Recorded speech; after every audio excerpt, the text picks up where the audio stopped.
नमस्कार दोस्तों, आप सभी का स्वागत है स्टडी एग्जाम में। दोस्तों आज हम आपके साथ डिस्कस करने जा रहे हैं भारतीय संविधान के 51 मोस्ट इंपॉर्टेंट क्वेश्चन, जो कि आपके मैक्सिमम एग्जाम्स में रिपीटेड क्वेश्चंस हैं। तो दोस्तों यूपी ट्रिपल एस सी पेट की अगर आप तैयारी कर रहे हैं या यूपी लेखपाल की तैयारी कर रहे हैं, चाहे रेलवे की तैयारी कर रहे हैं, चाहे यूपी एसआई की कर रहे हैं, दोस्तों किसी भी एग्जाम की तैयारी कर रहे हैं जहाँ पे अगर आपके यहाँ पे इंडियन कॉन्स्टिट्यूशन से रिलेटेड क्वेश्चंस आते हैं, तो दोस्तों ये क्वेश्चंस ऐसे इंपॉर्टेंट क्वेश्चंस हैं जो कि इन सब एग्जाम्स में मैक्सिमम इन 51 क्वेश्चंस में से दोस्तों आपको एक दो नंबर का देखने को तो मिल ही जाएगा। इन दो नंबर्स को कंफर्म करने के लिए दोस्तों इस वीडियो को पूरा अंत तक जरूर देखिएगा, जो कि आपके लिए बहुत ज़्यादा फायदेमंद साबित होने वाली है। तो चलिए दोस्तों वीडियो को शुरू करते हैं और क्वेश्चंस को स्टार्ट करते हैं। नंबर 1, भारतीय संविधान सभा की संघीय शक्ति समिति के अध्यक्ष कौन थे? Sardar Patel, doctor B R Ambedkar, Alladi Krishna Swami Iyer या पंडित जवाहरलाल नेहरू? तो सही उत्तर है आपका यहाँ पे Pandit Jawaharlal Nehru, option number D. ठीक, नेक्स्ट क्वेश्चन। भारतीय संविधान सभा के प्रारूप मासविदा समिति के अध्यक्ष थे कौन? Doctor Rajendra Prasad, Jawaharlal Nehru, doctor B R Ambedkar या पुरुषोत्तम दास टंडन? तो करेक्ट आंसर है आपका doctor B R Ambedkar ji. ठीक, option C is the correct answer. दोस्तों इन क्वेश्चंस को एकदम ध्यान से करते रहिएगा और आप पेन पेपर लेके जरूर बैठिएगा, ताकि इन क्वेश्चंस को आप लगाते रहिए और आप इन क्वेश्चंस को अपने साथ देखिए कि आप लोग इन 51 क्वेश्चन में से कितने क्वेश्चंस को आप सही कर पा रहे हैं। संविधान सभा की सभी निर्णय किस आधार पर लिए गए हैं? संविधान सभा में सभी निर्णय किस आधार पर लिए गए हैं? एकता और अखंडता, बहुमत, सर्वसम्मति, सहमति और संयोजन? तो करेक्ट आंसर है आपका सहमति और समायोजन। ठीक है, अगला प्रश्न। भारतीय संविधान सभा में महिला सदस्यों की कुल संख्या कितनी थी? भारतीय संविधान सभा में महिला सदस्यों की कुल संख्या कितनी थी? 10, 12, 13 या 15? तो करेक्ट आंसर है आपका 15। ठीक है, 15 थी। अगला प्रश्न। संविधान निर्माता सभा में झंडा समिति के अध्यक्ष थे कौन? J B Kripalani, doctor Rajendra Prasad, doctor B R Ambedkar या जवाहरलाल नेहरू? तो करेक्ट आंसर है आपका डॉक्टर राजेंद्र प्रसाद। ठीक, B option is the correct answer. अगला प्रश्न। भारतीय संविधान में सम्मिलित किस भाषा के लिए 2011 तक ज्ञानपीठ पुरस्कार नहीं दिया गया था? मराठी, सिंधी, हिंदी या गुजराती? तो करेक्ट आंसर है दोस्तों आपका ऑप्शन बी, सिंधी के लिए। ठीक है, B is the correct answer. Next question. भारतीय संविधान में 9वीं अनुसूची परिवर्तित हुई कब? प्रथम संशोधन द्वारा, 8वें संशोधन द्वारा, 9वें संशोधन द्वारा या 42वें संशोधन द्वारा? तो दोस्तों आपका करेक्ट आंसर है प्रथम संशोधन द्वारा। ठीक है, option A is the correct answer, जैसे कि आप यहाँ पे देख सकते हैं। अगला प्रश्न। संविधान पांडुलेखन समिति के निम्न में से कौन से सदस्य नहीं थे? जो आप लोग को यहाँ पे दोस्तों दिया गया है संविधान पांडुलेखन समिति का, इनमें से कौन से सदस्य नहीं थे? तो दोस्तों मोहम्मद सदुल्ला, के एम मुंशी, ए के अय्यर, जवाहरलाल नेहरू? तो करेक्ट आंसर है जवाहरलाल नेहरू जी नहीं थे, option D is the correct answer. Next question. किस दिन से संविधान सभा का अंतर कोली संसद के रूप में आविर्भाव हुआ? 24 जनवरी 1950, 25 जनवरी 1950, 26 जनवरी 1950 या 18 फरवरी 1950? तो करेक्ट आंसर है आपका 26 जनवरी 1950, option C is the correct answer. ठीक, चलिए आगे बढ़ते हैं। भारतीय संविधान की प्रस्तावना पर किस क्रांति का प्रभाव नहीं झलकता है? फ्रांसीसी क्रांति 1789, अमेरिकी क्रांति 1776, बोल्शविक क्रांति 1917, चीन की क्रांति 1912? तो करेक्ट आंसर है आपका दोस्तों चीन की क्रांति, option D is the correct answer. Next question. Bharat के संविधान का निर्माता किसे माना जाता है? महात्मा गांधी, बी आर अम्बेडकर, जवाहरलाल नेहरू या बी एन राव? तो करेक्ट आंसर है दोस्तों doctor B R Ambedkar, option B is the correct answer. Next question. उच्चतम न्यायालय ने संविधान के मूल ढांचे का सिद्धांत किस वाद में प्रतिपादित किया था? बलवंत राय मेहता बनाम पंजाब राज्य, अशोक मेहता बनाम केरल राज्य, केशवानंद भारतीय बनाम केरल राज्य, इनमें से कोई भी नहीं? तो सही उत्तर है आपका दोस्तों केशवानंद भारती बनाम केरल राज्य। ठीक है, option C is the correct answer. Next question. संविधान सभा के कितने उपस्थित सदस्यों ने संविधान पर हस्ताक्षर किया है? 262, 284, 287, 289? तो करेक्ट आंसर है आपका 284, B is the correct answer. ठीक, 284। जिस संविधान सभा द्वारा भारत के संविधान का अधिनियम किया गया उसके सदस्य कौन थे? गवर्नर जनरल द्वारा नामित, राजनीतिक दलों द्वारा नामित, विभिन्न प्रांतों की विधानसभाओं द्वारा नामित या लोगों द्वारा? तो करेक्ट आंसर है आपका दोस्तों विभिन्न प्रांतों की विधानसभा द्वारा नामित। Option C is the correct answer. Next question, संविधान के किस भाग में संविधान संशोधन की प्रक्रिया का उल्लेख है? संविधान के किस भाग में संविधान संशोधन की प्रक्रिया का उल्लेख है? भाग 3, सेक्शन 4, भाग 20, भाग 21। तो आपका यहाँ पे भाग 20 है। ठीक है, सी ऑप्शन आपका करेक्ट आंसर है। अगला प्रश्न, संविधान सभा में उद्देश्य प्रस्ताव किसने प्रस्तुत किया है? सच्चिदानंद सिन्हा ने, जवाहरलाल नेहरू ने, डॉक्टर BR अम्बेडकर ने, आचार्य जी कृपलानी ने? तो सही उत्तर है आपका दोस्तों जवाहरलाल नेहरू जी ने। ठीक है, option B is the correct answer. दोस्तों आई होप आप लोग अभी तक क्वेश्चंस को एक साथ करते जा रहे होंगे और इन 16 क्वेश्चंस में आप लोगों ने मैक्सिमम क्वेश्चंस को सही किया होगा। तो चलिए दोस्तों आगे बढ़ते हैं अन्य क्वेश्चनों के साथ। क्वेश्चन नंबर 17, दल बदल के आधार पर निर्वाचित सदस्यों की योग्यता संबंधी विवरण संविधान की किस अनुसूची में दिया गया है? 8वीं, 9वीं, 10वीं या 11वीं? तो करेक्ट आंसर आपका 10वीं। ठीक है, अगला प्रश्न, भारत के लिए संविधान सभा की रचना हेतु संविधान सभा का विचार निम्न में से सबसे पहले किसने प्रस्तुत किया? स्वराज पार्टी 1924, कांग्रेस पार्टी 1936, मुस्लिम लीग के 1942, सर्वदल सम्मेलन ने 1946? तो करेक्ट आंसर है आपका स्वराज पार्टी 1924। ठीक है, Swaraj party 1924, A answer is the correct answer. Maharashtra में लोकसभा सीटों की संख्या कितनी है? महाराष्ट्र में लोकसभा की सीटों की संख्या कितनी है? 42, 34, 48, 40? तो करेक्ट आंसर है आपका दोस्तों 48, 48। ठीक है, संविधान सभा अंतिम रूप में से किस दिन आखिरी बार मिली?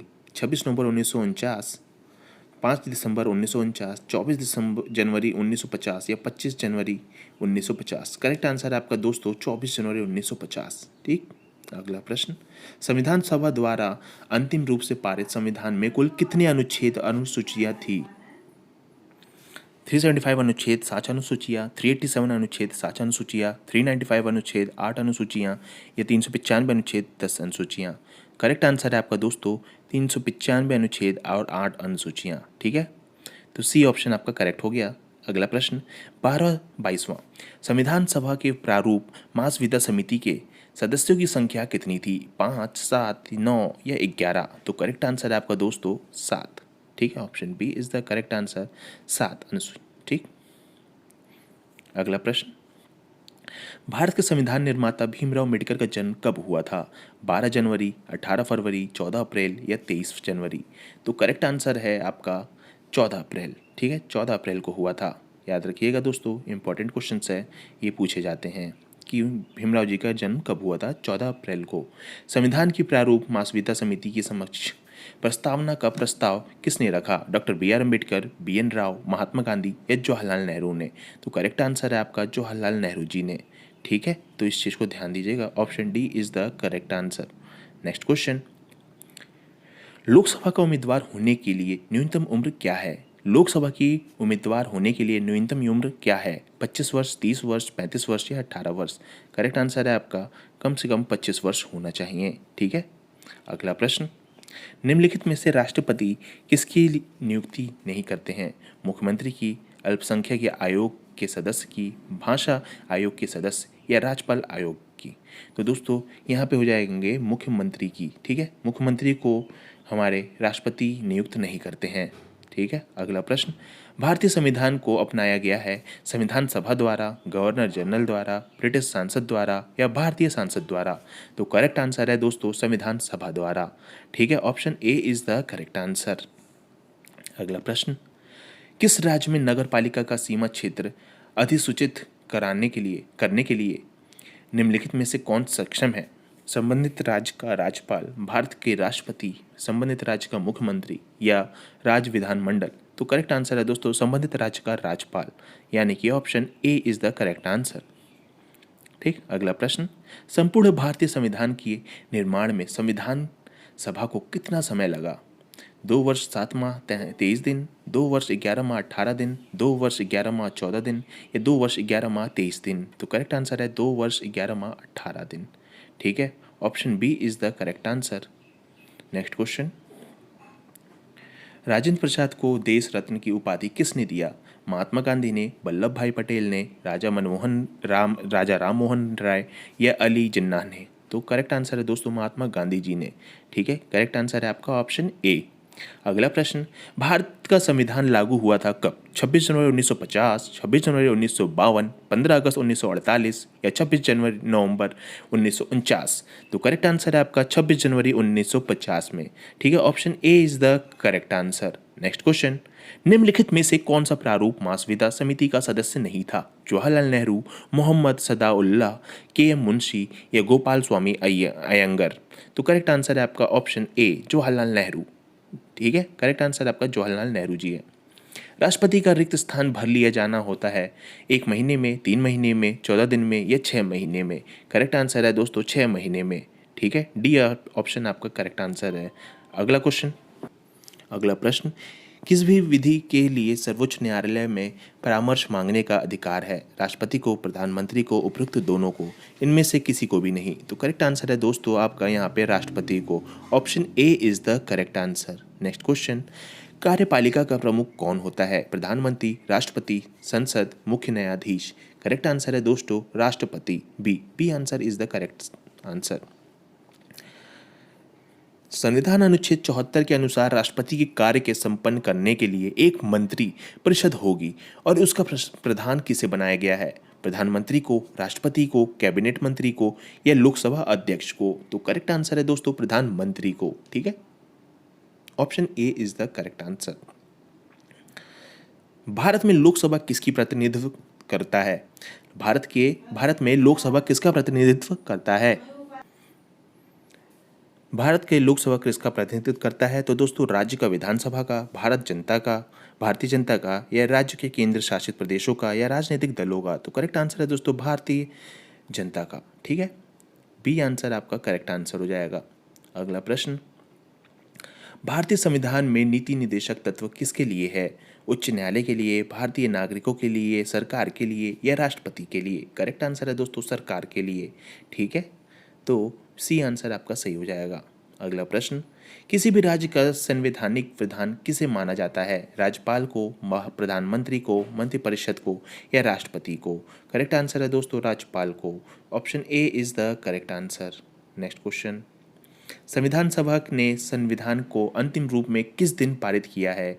15 अगस्त 1947, 15 दिसंबर 1948, 26 नवंबर 1949, 26 जनवरी 1950? तो करेक्ट आंसर दोस्तों 26 नवंबर 1949। ठीक, सी ऑप्शन आपका सही हो जाएगा। अगला प्रश्न, भारत को एक संविधान देने का प्रस्ताव संविधान द्वारा सभा द्वारा पारित किया गया था। जनवरी 22 1946, जनवरी 22 1947, जनवरी 20 1947, जुलाई 26 1946? तो करेक्ट आंसर है आपका दोस्तों जनवरी 22 1947। ठीक है, B option is the correct answer. Next question, राष्ट्रपति लोकसभा भंग करते हैं प्रधानमंत्री की सलाह पर अनुच्छेद 81 के तहत, उपराष्ट्रपति की सलाह पर अनुच्छेद 81 के तहत, प्रधानमंत्री की सलाह पर अनुच्छेद 85 के तहत या उपराष्ट्रपति की सलाह पर 85 के तहत? तो दोस्तों करेक्ट आंसर आपका दोस्तों प्रधानमंत्री की सलाह पर अनुच्छेद 85 के तहत। ठीक है, करेक्ट आंसर सी। भारतीय संविधान सभा के प्रथम दिन के अधिवेशन की अध्यक्षता किसने की थी? राजेंद्र प्रसाद जी ने, जवाहरलाल नेहरू ने, डॉक्टर बी.आर. अम्बेडकर ने, सच्चिदानंद सिन्हा ने? तो करेक्ट आंसर है दोस्तों सच्चिदानंद सिन्हा ने। Option D is the correct answer. ठीक है, नेक्स्ट क्वेश्चन, राष्ट्रपति द्वारा भारतीय संविधान में संसद में कितने लोगों को मनोनीत करने की व्यवस्था की गई है? 12, 14, 2 या 24? तो करेक्ट आंसर है दोस्तों 14। ठीक है, 14 is the correct answer. B option is the correct. Next question, संविधान में दोनों सदनों में की संयुक्त बैठक का प्रावधान किस अनुच्छेद में है? संविधान में दोनों सदनों की संयुक्त बैठक का प्रावधान किस अनुच्छेद में है? 108, 110, 173 या 166? तो करेक्ट आंसर है आपका दोस्तों ऑप्शन ए 108 में। Option A is the correct answer. ठीक है, 106वां संविधान संशोधन और 111वां संविधान संशोधन क्रमशः किससे संबंधित है? पंचायत सहकारी समिति पंचायत, या पंचायत पंचायत, या सहकारी समिति? करेक्ट आंसर है दोस्तों आपका सहकारी समिति द्वारा। ठीक है, option D is the correct answer. Confuse मत होइएगा सहकारी समिति और पंचायत और सहकारी समिति में, तो दोस्तों सिर्फ सहकारी समिति ही करता है। ठीक है, तो डी ऑप्शन सही है। संविधान का अनुच्छेद 123 किससे संबंधित है? राष्ट्रपति के अध्यादेश, या सुप्रीम कोर्ट का सलाहकार क्षेत्राधिकार, या जम्मू कश्मीर की विशेष स्थिति, या चुनाव आयोग? तो करेक्ट आंसर है दोस्तों राष्ट्रपति का अध्यादेश, मतलब कि option A is the correct answer. ठीक, याद रखिएगा, निम्नलिखित में से संविधान का कौन सा भाग संशोधित नहीं किया जा सकता? प्रस्तावना, राज्य की नीति निर्देशक सिद्धांत, मौलिक अधिकार, या न्यायिक समीक्षा? करेक्ट आंसर आपका दोस्तों न्यायिक समीक्षा। ठीक है, option D is the correct answer. भारतीय संविधान की छठी अनुसूची किन 4 राज्यों में अनुसूचित क्षेत्रों और अनुसूचित जनजातियों के प्रशासन और नियंत्रण में संबंधित है? मणिपुर, मिजोरम, त्रिपुरा, नागालैंड, असम, मेघालय, त्रिपुरा, मिजोरम, मेघालय, असम, अरुणाचल प्रदेश, या नागालैंड, या असम, मेघालय, मिजोरम, नागालैंड? करेक्ट आंसर है दोस्तों ऑप्शन बी, असम, मेघालय, त्रिपुरा और मिजोरम। बी ऑप्शन आपका करेक्ट आंसर है। ठीक है, अगला प्रश्न, भारत का संविधान भारत के सुप्रीम कोर्ट को केंद्र और राज्य के बीच में विवाद का निर्णय किस क्षेत्र के तहत लेने का अधिकार देता है? अपीलीय न्यायाधिकारी, वास्तविक न्यायाधिकारी, सलाहकार न्यायाधिकारी, या रिट न्यायाधिकारी? करेक्ट आंसर है दोस्तों वास्तविक न्यायाधिकारी, यानी कि option B is the correct answer. Last but not the least 51वां क्वेश्चन दोस्तों, जो कि मैं आप लोग को ये होमवर्क देना चाहता हूँ। मैं इसका आंसर नहीं बताऊंगा इसका, लेकिन क्वेश्चन मैं आपको बता देता हूँ। राज्यों के राज्यपालों के केंद्र द्वारा नियुक्त का प्रावधान किस देश के संविधान से लिया गया है? अमेरिका, आयरलैंड, कनाडा, या ऑस्ट्रेलिया? दोस्तों इस क्वेश्चन को आप लोग कमेंट बॉक्स में कमेंट करके जरूर बताइएगा, क्योंकि अगर आपने पूरी वीडियो देखी है तो दोस्तों इस क्वेश्चन तक आए होंगे, और इस क्वेश्चन तक अगर आप आ गए हैं तो इस क्वेश्चन का आंसर दिए बिना आप लोग मत जाइएगा। इसको कमेंट बॉक्स में कमेंट करके जरूर बताइए। ऐसी और वीडियोज़ मैं आपके लिए लेके आता रहूँगा आपकी प्रिपरेशन के लिए, और आपके लिए बहुत ही अच्छी अच्छी वीडियोज़ लाऊंगा। तो दोस्तों चैनल को सब्सक्राइब करके वीडियो को लाइक करना ना भूलें, और बेल आइकन जरूर दबा लें, ताकि आपको पल पल की अपडेट मिलती रहे और हम आपके साथ ऐसे और सारे प्रिपरेशन की हेल्प करते रहें आपके साथ। तो दोस्तों आज के लिए बस इतना ही। धन्यवाद। जय हिंद, जय भारत।